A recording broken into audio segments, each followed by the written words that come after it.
사진은 4만원대 장난감 치고는 그래도 깨끗하게 잘 나오는 편이네요.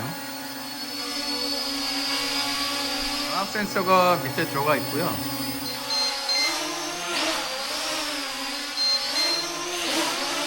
지금 장애물 센서를 켜놨습니다. 그래서 제가 이렇게 움직여도 얘가 움직이질 않아요.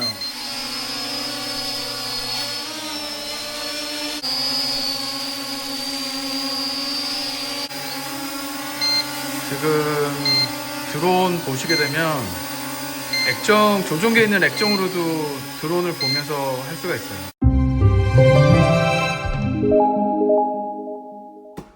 안녕하세요. RC를 사랑하는 구독자 여러분, 강아재입니다. 25년 토이드론에도 개발 경쟁이 시작된 걸까요? 구독자분의 요청으로 알리에서 가장 많이 팔린다는 드론을 구매를 해봤습니다. 재밌는 건 35불, 한 4만원대밖에 안 되는데 조종기에 이렇게 영상 화면이 들어가게 됐습니다. 조종기에 있는 액정으로도 드론을 보면서 할 수가 있어요. 한번 언박싱을 하고 같이 살펴보도록 하겠습니다.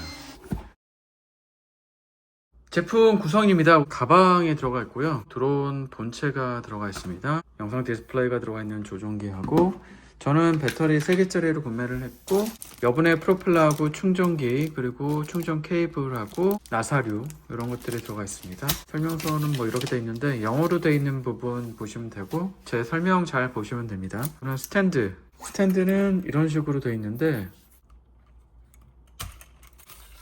이렇게 체결해 주시면 됩니다. 여기는 프로펠러 가드가 기본으로 들어가 있어요. 여기다가 이런 식으로 체결해 주시고, 뺄 때는 이 버튼을 누르면서 빼면 됩니다. 배터리는 3.7V 1800mAh짜리가 들어가게 되고요. 이 배터리 하나 가지고 비행할 수 있는 시간은 스펙당 한 15분이라고 하는데, 실제 비행 테스트에서는 한 10분, 11분 정도 비행하는 것 같았습니다. 모델명은 KY102 Max입니다. KY102의 업그레이드 버전이라고 보시면 되는데, 그 102 버전은 지금 한 20불대죠. 가격은 한 2만원 후반에서 3만원 정도가 되는데, 일반 DC 모터가 들어가 있고, 얘는 브러쉬레스 모터가 들어가 있습니다. 조종기에도 이렇게 34불짜리의 조종기에 이렇게 화면 디스플레이가 들어갑니다. 굉장히 놀라운 정도이고요. 끌 때는 이렇게 끄고 있으면 됩니다.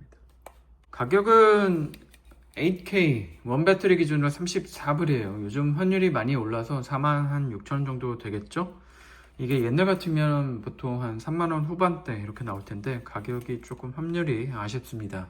전체적인 디자인 한번 살펴보겠습니다. 정면이에요. 정면에는 카메라가 이렇게 들어가 있고요. 상단에는 360도 장애물 센서가 이렇게 들어가 있고, 탐지 거리는 3m부터 가능해요. 지금 장애물 센서를 켜놨습니다. 이 상태에서는 움직이질 않아요. 하단 부분에 보면 광학 센서 들어가 있고 전원 버튼이 들어가 있습니다. 그래서 얘를 켜게 되고 평평한 데도 두면 칼리브레이션을 하실 수가 있어요. 사이즈는 가로 세로 높이 같은 경우에는 216, 214, 그리고 높이는 125mm 정도가 되고요. 무게는 배터리 체결한 상태에서 153g으로 면허는 필요 없습니다. 이 디자인이 예전 DJI 팬텀과 같은 디자인이에요. 폴딩 타입은 아닌데, 요 상단에 장애물 센서를 장착해 놓은 곳이 있습니다. 모터는 브러쉬리스 모터가 들어가 있어서 내구성이 좋아졌고요. KY102 버전 같은 경우에 일반 DC라서 한 10불 정도 차이라고 그러면 저는 차라리 이 드론을 추천을 하는 편입니다. 물론 조종기에 액정도 들어가 있기 때문인데요. 조종기에 영상 디스플레이가 들어가게 되면서 휴대폰이 없이도 드론 영상을 보면서 조종을 하실 수가 있게 되었습니다.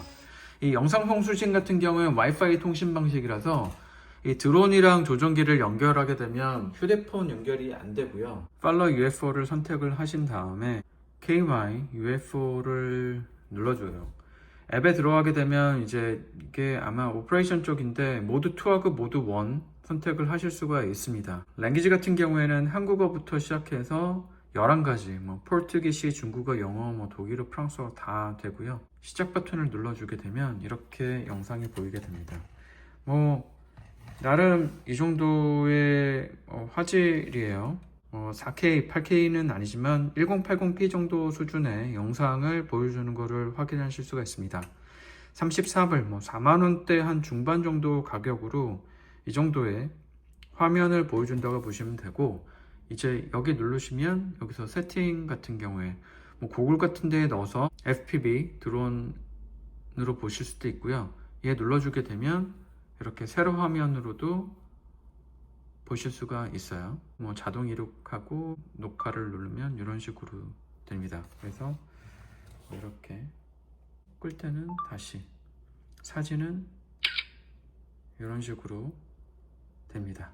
카메라는 8K라고는 하지만 이런 제품은 이미지 숫자가 정말 작아서 고화질 영상은 아니에요. 나름 깨끗하게 나오기는 합니다. 그래도 많이 발전해서 1080p 정도의 화질을 보여주는 것 같아요.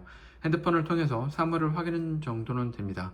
짐벌은 없고요. 최대 조정거리 같은 경우에는 150m 정도인데, 이런 GPS가 없는 토이 드론은 바람이 불면 컨트롤이 쉽지 않습니다. 바람이 잔잔하거나 낮은 고도에서 비행하시는 걸 추천드리고요. 조종기에 이렇게 외장 메모리 카드를 넣는 게 들어가 있습니다. 카메라는 상하 90도까지 움직일 수 있습니다. 이렇게 90도가 되고, 왼쪽 상단 버튼 같은 경우에는 스피드를 선택을 하실 수가 있고요.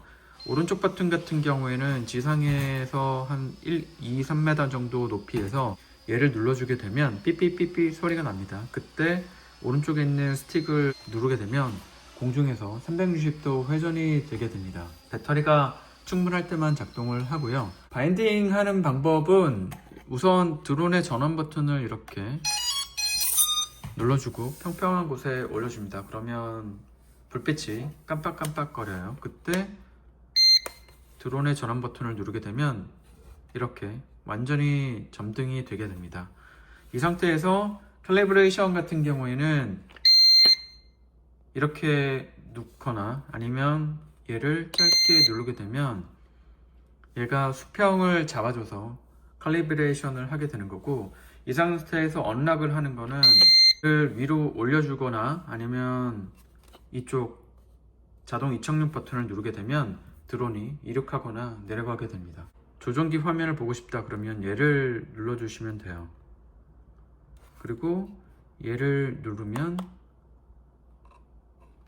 조종기에 있는 게 저장이 되고, 얘를 다시 한번 누르면 꺼집니다. 그리고 길게 누르면 조금 전에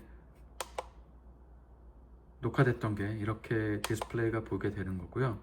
얘는 짧게 누르면 캡처로 되게 됩니다. 핸드폰을 통해서 보고 싶다라고 할 때는 역시 드론의 전원을 켜주고요. 깜빡깜빡거릴 때 드론의 전원 버튼을 눌러줍니다.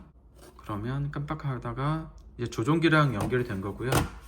이 상태에서 휴대폰이랑 연결을 하겠다 그럴 때는 우선 설정 들어가서 Follow UFO를 선택을 해줍니다. 인터넷 연결이 없다고 뜨는데, 이 와이파이는 인터넷하고는 상관없어요. 그리고 여기서 이제 다운로드 받은 KYUFO 앱을 선택을 해서 시작 버튼을 누르시면 이렇게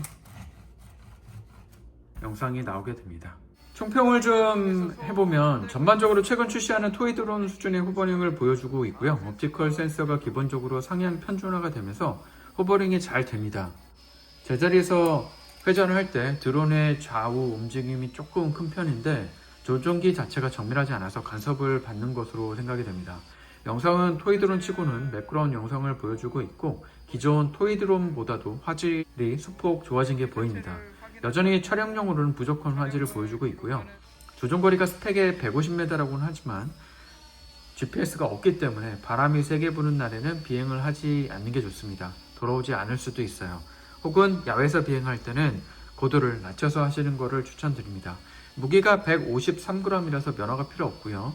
드론 조종 연습이나 아이들과 함께 드론이 어떤 거라 라는 경험을 하고 싶으신 분들에게는 추천할 만한 제품이기도 합니다. 나름 저렴하고 괜찮으니 쓸만합니다. 궁금하신 부분이 있다고 그러면 댓글 주세요. 감사합니다.